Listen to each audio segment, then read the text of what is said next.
The owners of the Minnesota Timberwolves are selling the team to a group led by Top Rank of Louisiana, Bob Arum's boxing empire, for $152.5 million. And the team will move to New Orleans.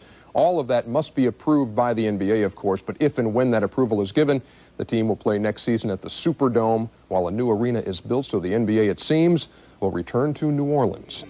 Werewolf for mitzvah, spooky, scary, boys becoming men, men becoming wolves. Werewolf for mitzvah, spooky, scary, boys becoming men, men becoming wolves. All right, that was great, Trey. Okay, it's over. Hello, everybody, and welcome to Backfired, an NBA history podcast about bad teams, bad luck, and bad decisions. My name is Lewis, and today is part 2 of talking about the Minnesota Timberwolves' near relocation to New Orleans, the episode that a lot of you were expecting a few days ago, and I apologize for the delay, but moving took a lot longer than I expected.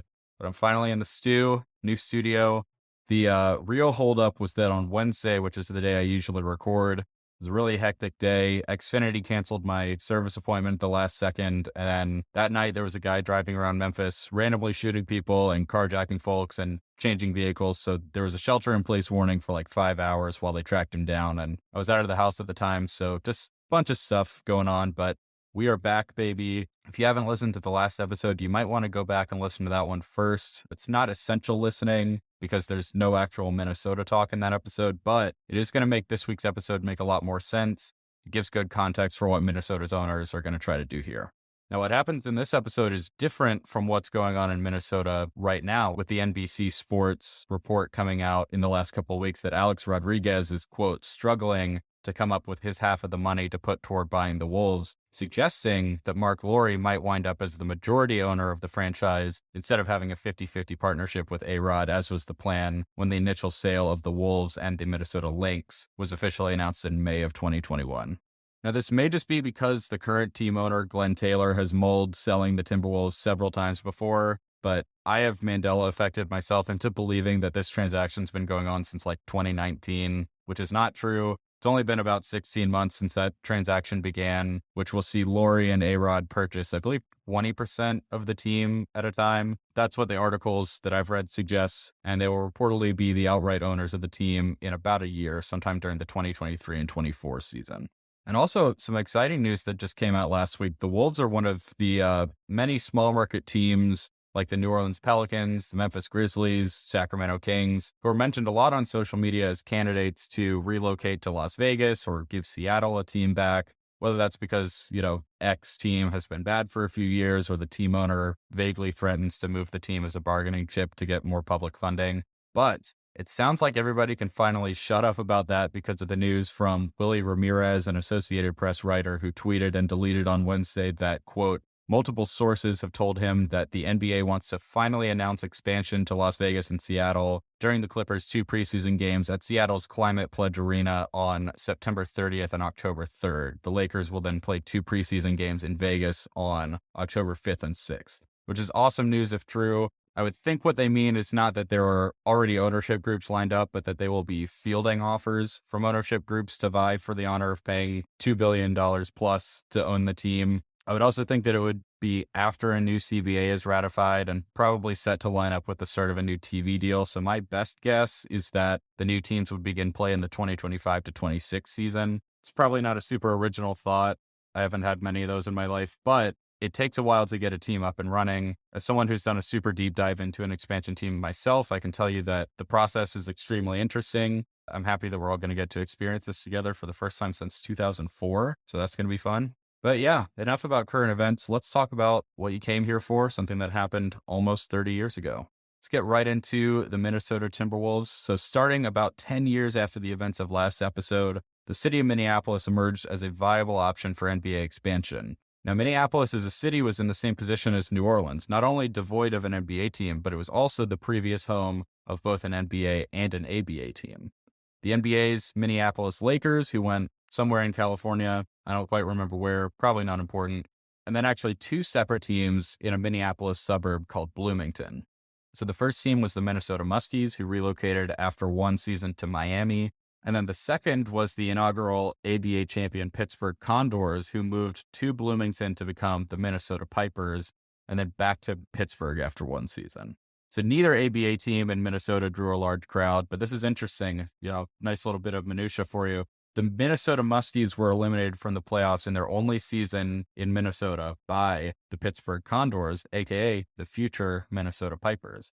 And the Minnesota Pipers were eliminated from the playoffs in their only season in Minnesota by the Miami Floridians, aka the former Minnesota Muskies. So that's interesting, to me at least. But anyway, in the late 80s, the NBA expanded to add 4 new teams. The Charlotte Hornets and Miami Heat began play in 1988. And then in 1989, the Orlando Magic were joined by the Minnesota Timberwolves. Now, the Timberwolves were founded by 2 partners named Marv Wolfenson and Harvey Ratner.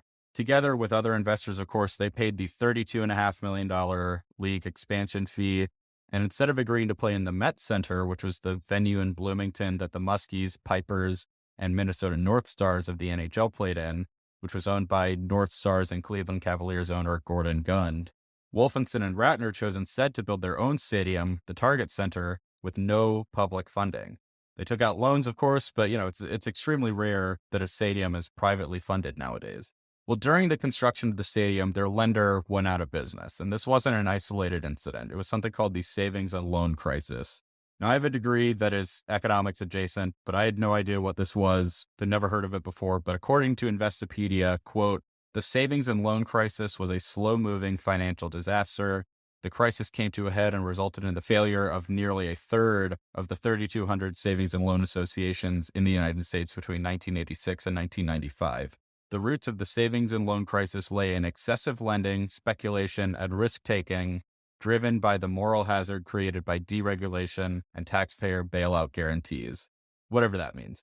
The important takeaway is that the bank helping the Timberwolves bid ran out of money, closed their doors, so they had to scramble to find funding somewhere else because they were shelling out hundreds of thousands of dollars from their own pockets every week.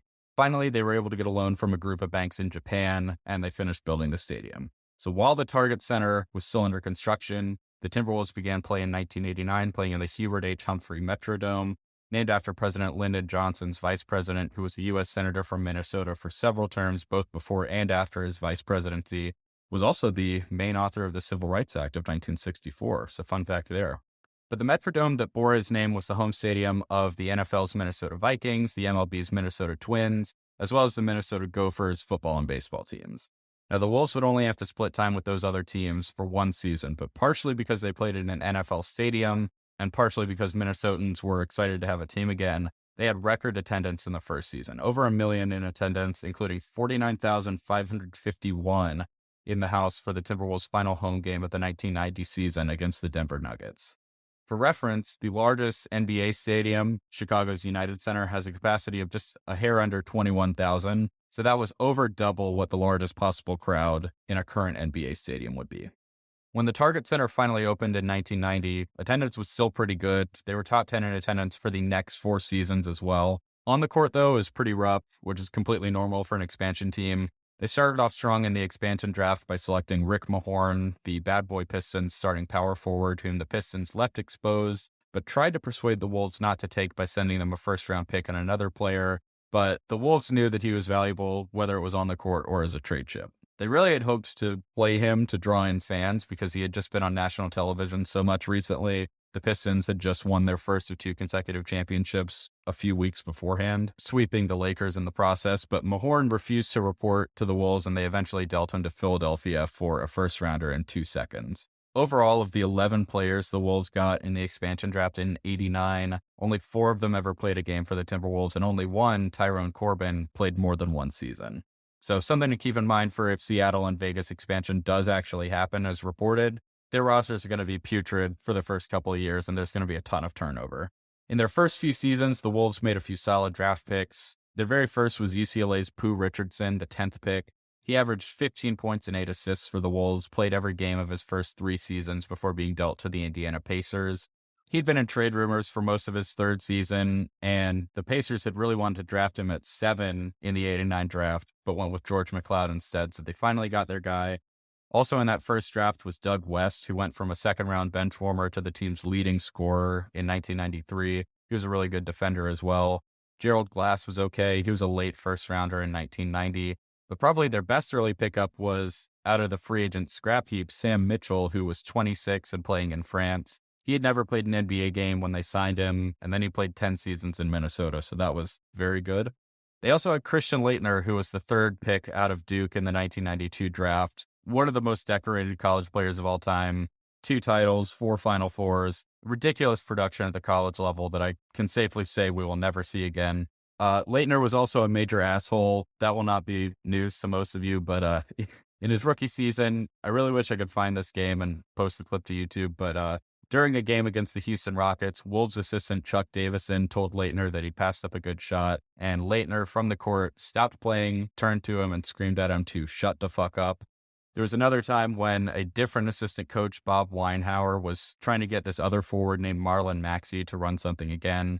Laettner stepped in and said, no, he did it fine the first time, standing up for his teammate. It's unclear whether Weinhauer was like screaming at Maxey or something like that, but Weinhauer told Laettner to worry about his own game and let him worry about coaching Maxey, and Laettner then told him to shut the fuck up.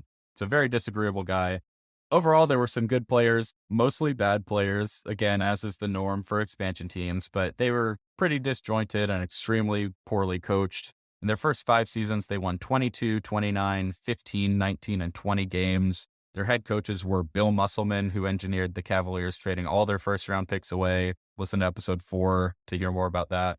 Jimmy Rogers, who had been the Celtics head coach for 2 consecutive first-round exits toward the tail end of Larry Bird's career.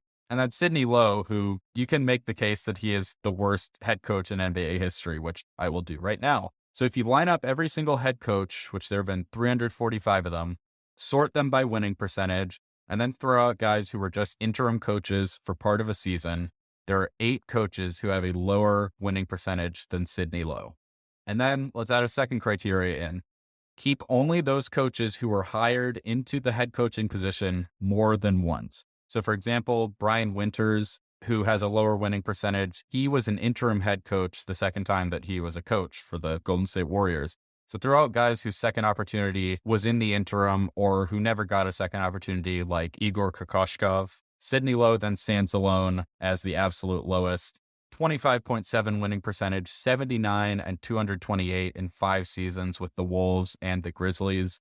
So he's got the losses and the volume, really grim stuff. He may not be the absolute worst, like tactically. He was a pretty average college coach at his alma mater, NC State, but he was working with really bad rosters in both of his head coaching stints, and he's been seemingly a solid assistant coach for several years. Since then, he was hired by the Wolves as an assistant 4 different times, 91, 99, 2004, and 2014. So either he's doing something right or the Wolves are a bad organization. Who's to say on that one?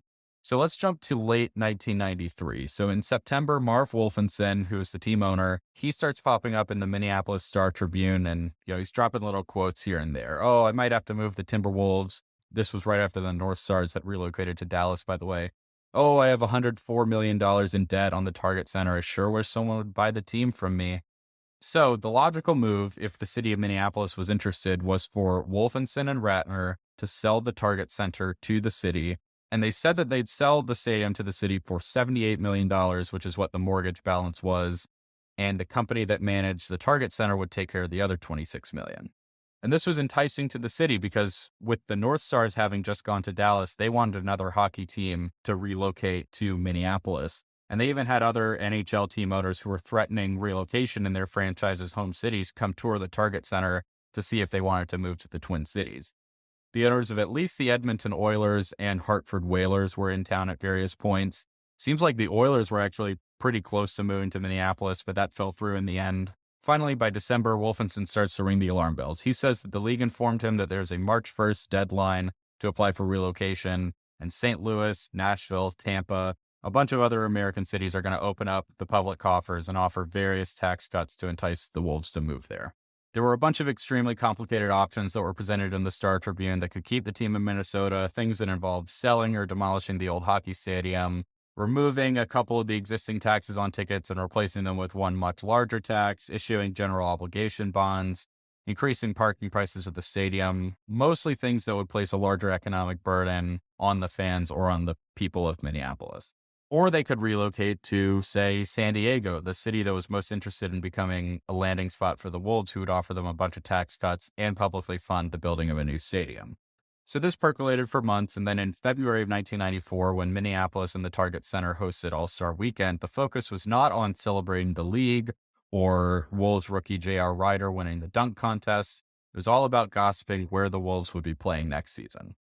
Now, David Stern, love him or hate him, he felt very strongly that if a team was supported by the community, then the owners should figure out a way to keep the team there. Whether that involved selling the stadium to the city, selling the team and the stadium to a local group of investors, whatever they had to do, because Stern and the Board of Governors wanted the team to be in Minneapolis. And if a potential sale couldn't get past the Finance Committee or the Board of Governors, it would not happen. So talks progressed between the ownership group and the city, and finally they came to an agreement that the city would buy the stadium contingent on a local ownership group buying the team. And luckily, there was a local group of investors who wanted to buy the team, spearheaded by a guy named Bill Sexton, who was an insurance executive in town, also a former basketball player and high school coach. He had been half interested in buying the Albany Patroons of the Continental Basketball Association, but when a local team became available, he thought, oh, I'd better go for this one instead. He made an offer, was in negotiations with Wolfenson and Ratner for a couple months, but the whole plan of selling the arena to the city and finding a local owner was scrapped in May of 94 when Wolfenson and Ratner got a $152.5 million offer that would involve the new owners relocating the Timberwolves to New Orleans. And that offer came from Top Rank of Louisiana, which was a company founded by boxing promoter Bob Arum, former Houston Mayor Fred Hoffhines, and Jabir Muhammad, who was Muhammad Ali's manager. Now, it was just Arum and Hoffhines who were majorly involved in the Wolves stuff, not Muhammad. But the offer was made, and Wolfenson and Ratner said, hell yes, that's like double what we were just asking for. That's incredible. It had been discussed months before, apparently, between Ratner and Edwin Edwards, the governor of Louisiana. He'd been the governor when the New Orleans Jazz left for Utah as well, and he was interested in getting a team back in New Orleans. Here's a couple more fun facts on Governor Edwards, who, of course, as I mentioned last week, Edwin Edwards, ridiculous name, but he was the longest-serving governor of Louisiana. He served 4 terms in 3 different stints. He was tried in the 80s for mail fraud, obstruction of justice, and bribery, but he was acquitted. He lost re-election in 1987, but then won re-election again in 1991 because his opponent was the Grand Wizard of the KKK, David Duke. Somehow, David Duke won almost 40% of the vote, which is extremely interesting. Edwards then later went to prison for racketeering, extortion, money laundering, mail fraud, and wire fraud. So actually, he's pretty awesome. But David Stern did not want Bob Arum and Top Rank to be associated with the league at all. Arum, being a boxing promoter, was of course really greasy. He was huge in Las Vegas. David Stern didn't want to touch Las Vegas with a 20-foot pole. New Orleans was also undesirable to him as a destination for a couple of reasons. First was that the league had already seen what happened when there was a team in New Orleans. You know, the city, not the fans, but as I mentioned last episode, the local government did not support the previous NBA or ABA teams. And then some forms of gambling were legal in Louisiana, video poker, riverboat casinos, not sports betting yet, it looks like, but the league had quashed the state of Oregon's attempt at including NBA games in a state sports lottery in 1990 and was currently battling the Canadian provinces of Ontario and British Columbia to remove the NBA from theirs as well as a requirement for Vancouver and Toronto to get their NBA teams. So New Orleans at the time, obviously they have a team now, but back then it just was not an option in Stern's mind, at least not for the Timberwolves. The local government in Minneapolis wanted the team, and the fans showed up night after night. Attendance in the Target Center over the first 4 years was over 95%, so why allow the team to leave? But it really wasn't entirely up to Stern. You know, he's just the commissioner. He can try to guide the league in the direction that he wants, but the final say on the sale and relocation were going to be up to the Board of Governors. So to approve the sale, which if the offer was serious and legitimate, was likely, as was the relocation. The sale, by the way, wouldn't be approved without the relocation. The board wouldn't leave one of their own high and dry like that. But approving the sale would require a 2/3 majority, so 21 out of 27, including Wolfenson and Ratner, who were selling the team. And then relocation required just a simple majority, so 14 out of 27. So on May 24th, a very Dewey defeats Truman style headline ran in the Times-Picayune in New Orleans. It's a picture of a Leitner jersey hanging up, and across it, it just says, "Got 'em." Really cool page of the newspaper. Unfortunately, it didn't turn out to be correct, but the paper mentions that the Wolves will probably be renamed because there are no Timberwolves in New Orleans. They're thinking probably the Rhythm or the Angels. The team is going to play in the Superdome, while an $84 million basketball arena is built next door to the Superdome, state funding guaranteed by Governor Edwards. The paper also gives the people in New Orleans a crash course in the NBA because it has been a while since they've had a team, lets them know that unfortunately the team that they are getting is really bad, all that stuff. But the day that edition of the Times-Picayune was published, David Stern got to work trying to keep the team in Minnesota. He and Minnesota Governor Arne Carlson began working together to find a serious group of local investors. Bill Sexton was involved heavily. A franchise relocation committee was established, which had 5 members. 2 days later, the committee was expanded to add the Pistons, 76ers, and Nuggets owners, which made alarm bells go off for Aram and Top Rank of Louisiana, who thought that Stern was rigging the committee to go against them. But it did turn out that the Lakers, Cavs, and Pacers owners who were on the original committee were going to be unable to attend the original meeting. A public committee in Minneapolis, the Sports Facilities Commission, announced in early June that they were going to secure a loan from the Minneapolis Community Development Agency to help pay off the mortgage on the Target Center as part of a larger Sexton bid that would increase to $149 million in effect thanks to state and local aid. That's $95 million from Sexton, $42 million from the state of Minnesota, and $12 million from the city of Minneapolis. And Stern also just said that the top rank bid really was not going to be good enough to get the deal done. This was before the details were made public, which I'll tell you in just a minute, but the finance committee did not see how Top Rank could possibly get this $152.5 million together to consummate the sale. So the Board of Governors, after hearing the Finance Committee's findings, denied the transaction and the move. So Top Rank, of course, sued in response. But in 2013, Bob Aram admitted that, yeah, the NBA actually made the right move by halting everything and wanting to take a closer look at things. Aram said, quote, "This group and this bid were woefully underfunded. I, being Aram, was only going to put up a little money. Basically, I was coming along for a free ride." And here's what Aram meant by that. Eventually, it came out that the $152.5 million included the following: raising $40 million from yet-to-be-determined investors, receiving between $60 and $76 million in loans that had not been approved. That is an incredibly wide range of money, which is very sketchy. And then $50 million in projected future revenue from the hypothetical arena in New Orleans, which had a promise of public backing, but no design or blueprint to speak of. So basically no cash in hand at all, just a bunch of very rosy ballpark estimates and some loan applications, which is not how things work in the NBA at all. Also, the economics of going to New Orleans versus staying in Minneapolis just were not favorable toward New Orleans. This is actually how in 2001, when the Grizzlies were relocating from Vancouver, Memphis and Louisville were favored over New Orleans because of things like median household income, TV market size, stadium availability and quality, college basketball support, plus, if applicable, previous pro basketball team history gets factored in, and the city of New Orleans had not adequately supported the New Orleans Jazz back in the 70s, so that counted against them. Check out the last episode to see what I mean. Now, the Grizzlies went to Memphis instead of Louisville, rumor has it, because Rick Pitino didn't want an NBA team coming to Louisville where he had just been hired. But Michael Heisley, the Grizzlies owner, was promised free KFC for life if he relocated to Louisville. So that, I guess, was a hard deal for him to turn down. And KFC's got a lot of deals that are hard to turn down. That's right. This episode is sponsored by KFC. I'm just kidding. Moral of the story, the deal was dead. The Wolves employees, by the way, were already looking for houses in New Orleans.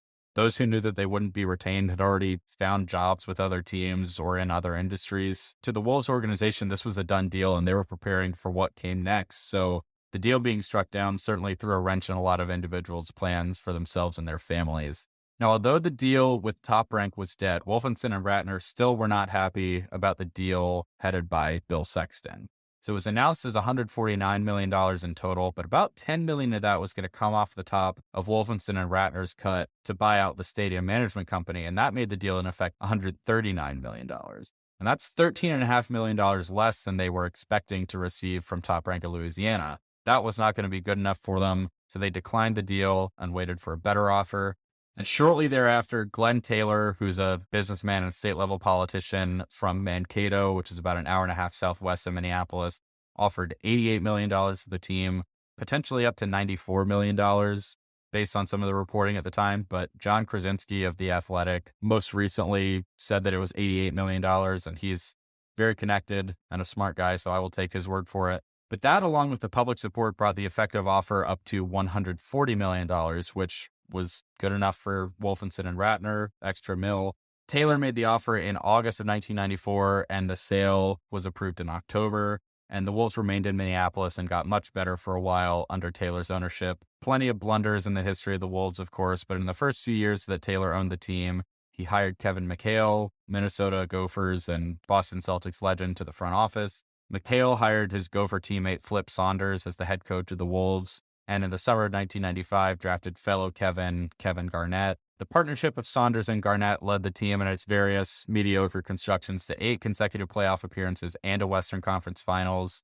Now, that is not to say that Taylor has been a good owner by any stretch of the imagination, but he is pretty responsible for the good things that have happened there, even if the bad things like hiring David Kahn to run the show during the Kevin Love era, the team advancing past the first round one single time in franchise history, even if all those things are very bad and also his fault. But just keep in mind always that for all the good and all the bad that have happened in the history of the Minnesota Timberwolves, the fact that they have been the Minnesota Timberwolves for this long is because of him and because of David Stern, whether we want to admit it or not.